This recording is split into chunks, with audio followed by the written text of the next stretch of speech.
The Bible says in Hebrews 9:27, it's appointed for man to die, once and after that comes judgment. That verse, I used to gloss over it like it was just another quote on a church bulletin board, but now it lives in my bones.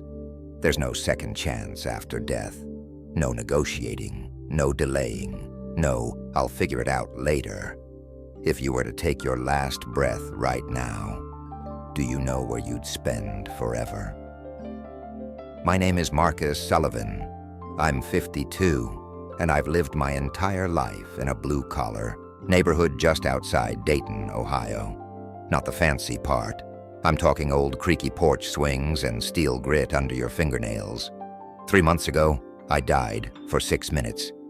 And what I saw in that time, it flipped everything I thought I knew about life, death, and what comes next. That Thursday started like any other. My wife, Jolene, had made her award-winning banana nut muffins, the kind with those sugary crumbles that stick to your fingers. She always bakes when she's nervous. I was rushing to my shift at the tool and die plant, where I'd spent the last 17 years of my life. Same grind. Punch in at 6:45 a.m., operate the hydraulic press, grab lunch at 12:15, curse about the weather by 2 us, and clock out at 3:30 sharp. I wasn't exactly what you'd call a God guy. I believed there was something out there, sure. We hit church on Easter, maybe Christmas if the snow wasn't too thick. Said grace sometimes. But truthfully, faith was something I kept on a dusty shelf in the back of my mind. Like an old trophy from high school. I had bills, back pain, and a rusty Dodge Dakota that failed inspection twice that month.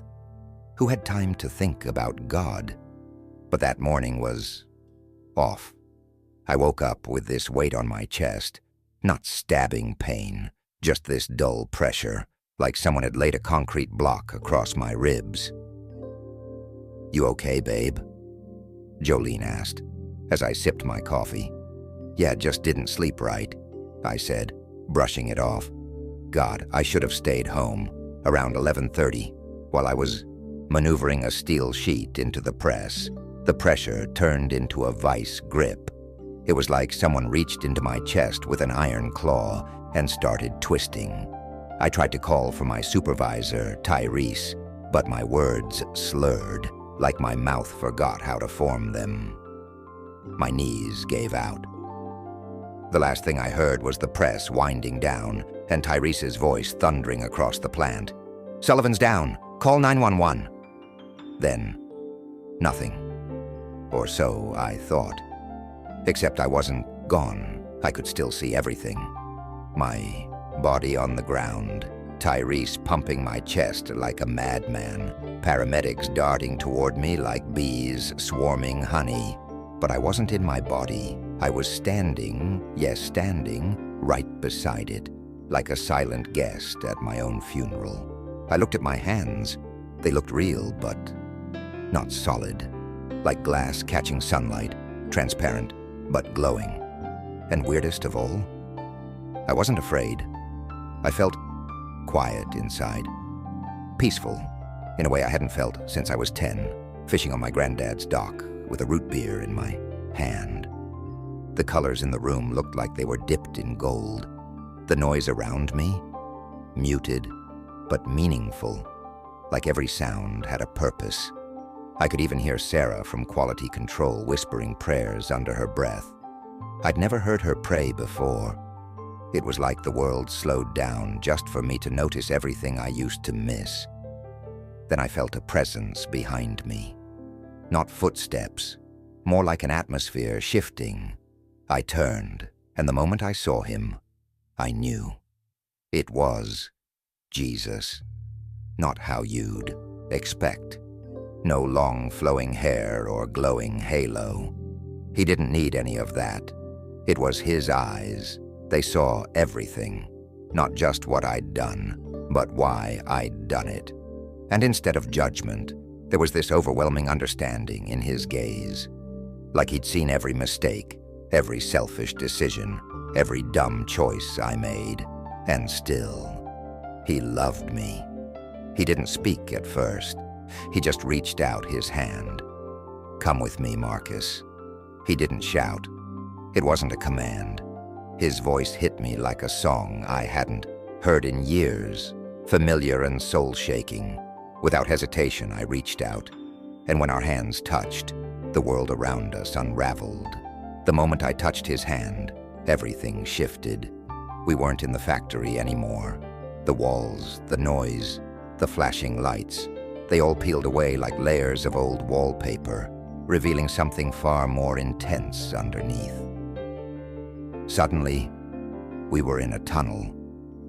Not the kind you drive through, but something alive.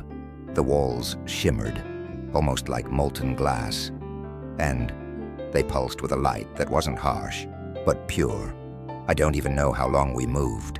There was no time, no ticking clock, just movement, like being carried in a current made of warmth and love.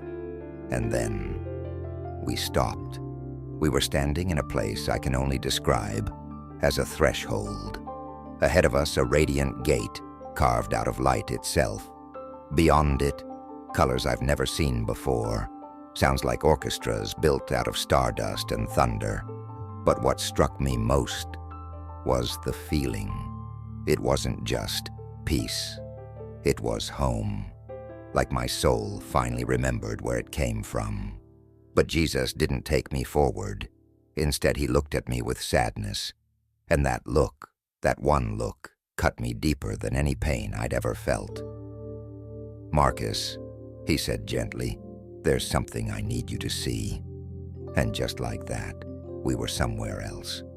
It was dark, not just the absence of light, but a choking, living darkness that wrapped around my skin like wet burlap. The air was heavy. Every breath I took was like inhaling grief. The ground beneath my feet felt unstable, like walking across shattered glass.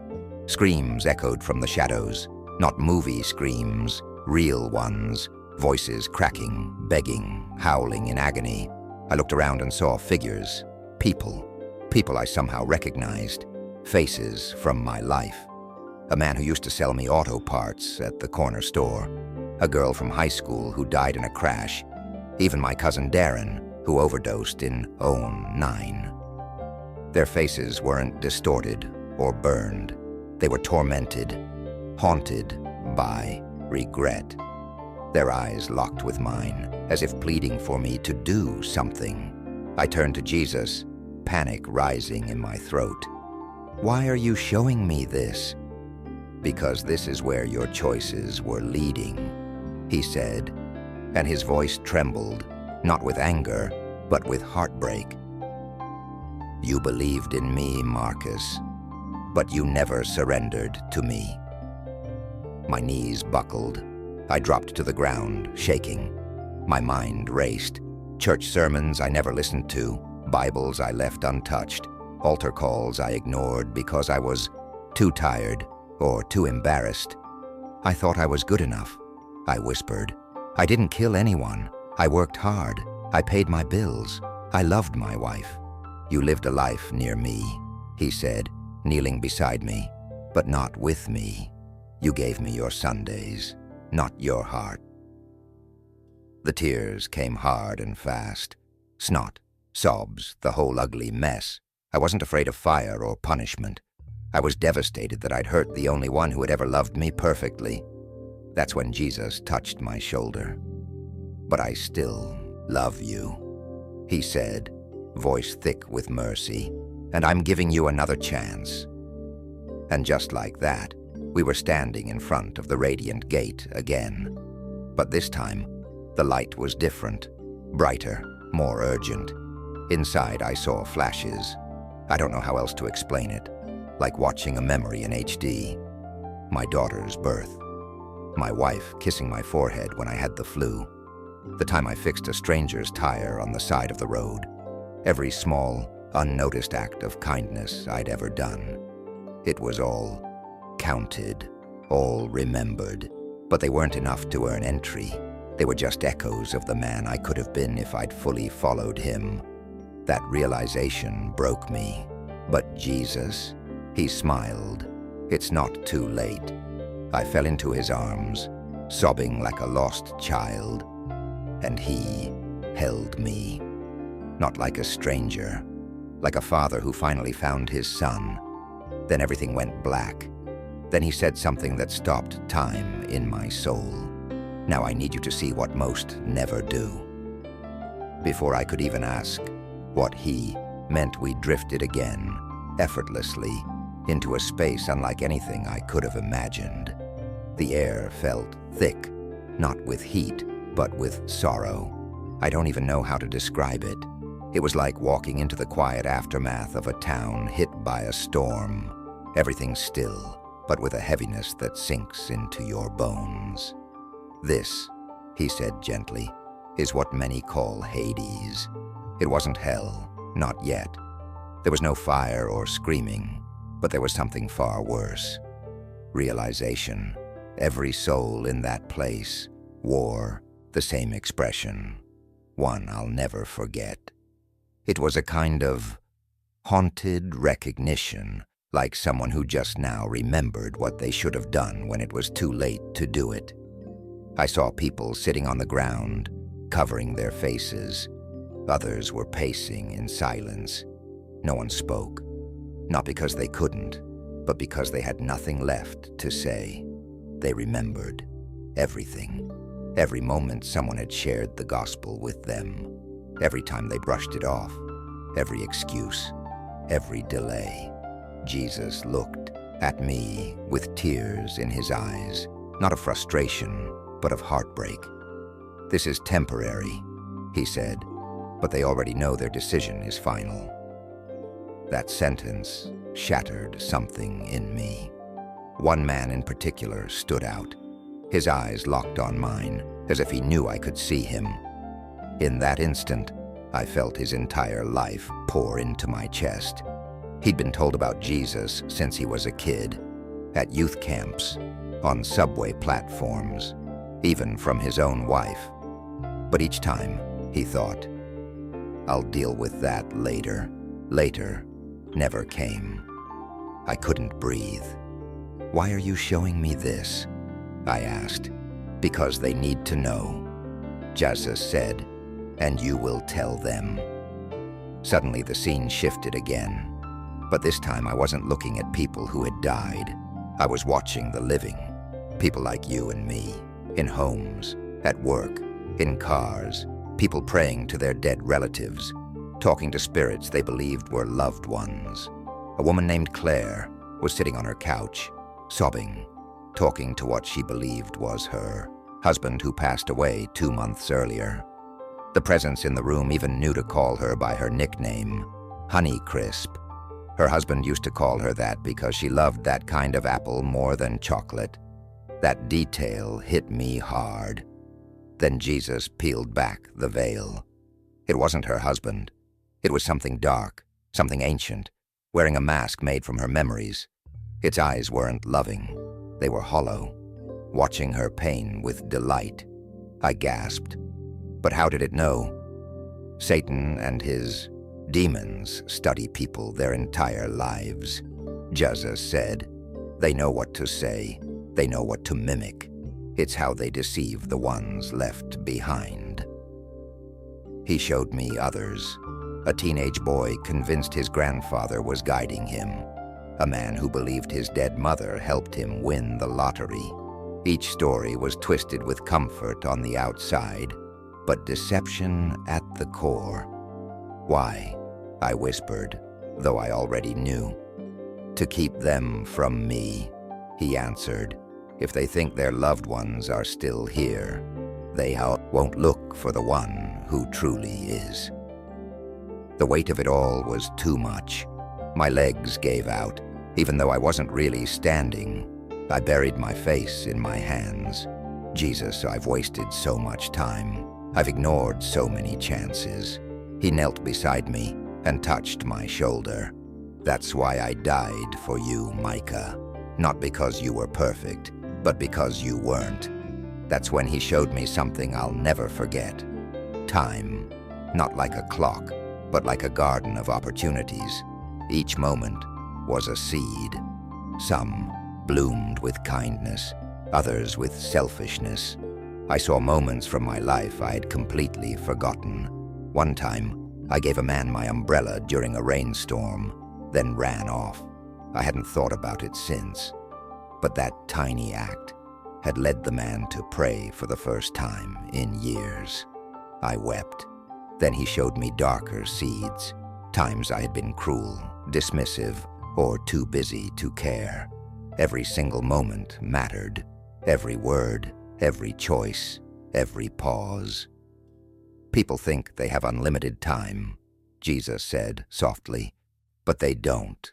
Every breath is a gift, and gifts can be taken away. The words echoed in my soul like thunder. Then I felt it, the light dimming, the warmth beginning to fade. I turned to him, panic rising. "Wait, don't send me back. I want to stay with you." His voice was calm but firm. "Micah, people need to hear what you've seen. They need to know death isn't the end. It's the beginning, and they need to choose while they're still alive." I shook my head. "But I'm just a steel worker. No one will listen to me." Jesus smiled, radiant and kind. "Perfect. I don't need special people. I need willing ones." And with that, the light collapsed into a tunnel of motion. I felt like I was being pulled backward through a million heartbeats. Then, suddenly I slammed back into my body like lightning crashing through a tree. I gasped so hard, it felt like my lungs were being lit on fire. The machines around me shrieked. Nurses screamed. One dropped a clipboard. "I've got a pulse," someone yelled. My chest burned. My eyes shot open, and the very first word I could say was, "Jesus." I was in the hospital, still in that ICU room, surrounded by people who looked like they'd seen a ghost. One nurse had tears running down her cheeks. "We lost you," she whispered, clutching the edge of the bed. "You were gone. 2 hours. 2 hours. But I hadn't just been unconscious. I wasn't there. I had been with him. They ran tests, more tests. Specialists came in. One guy, Dr. Ramirez, kept shaking his head like someone trying to solve a puzzle with missing pieces. "There's no explanation," he finally muttered. "You were flatlined. No brain activity, no heartbeat, nothing. And now..." He gestured toward me, wide-eyed. "You're sitting up asking for water."